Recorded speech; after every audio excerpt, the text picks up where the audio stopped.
अगर आपके साथ जुड़ने से लोग अमीर और ताकतवर बने तो लोग आपके साथ जुड़ना चाहेंगे। आपके दुश्मन के पाले से भी निकलकर लोग आपके साथ जुड़ने लगेंगे।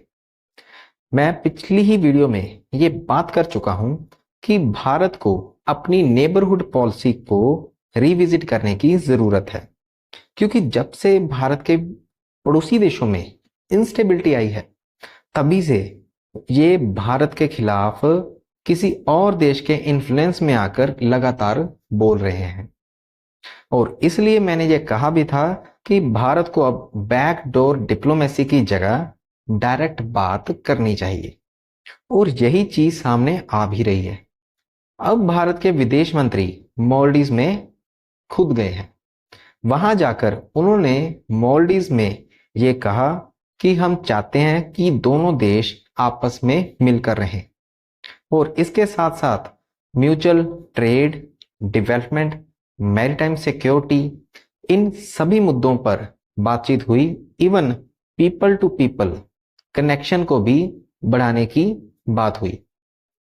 इसके अलावा भारत ने यह भी कहा कि जो मालदीव्स है वो भारत का सिर्फ एक क्लोज नेबरर नहीं, ये एक नेचुरल पार्टनर है, क्योंकि दोनों के लिए चैलेंजेस भी सेम है।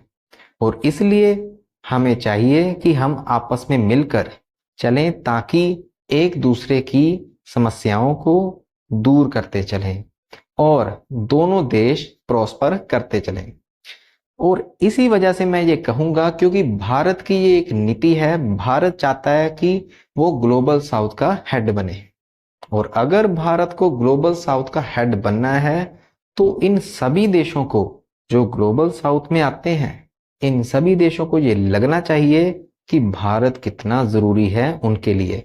अगर उनके इंटरेस्ट के साथ हमारा इंटरेस्ट मैच करेगा तो ये चाहकर भी भारत के खिलाफ नहीं जा पाएंगे, और यही आज के समय जरूरी है।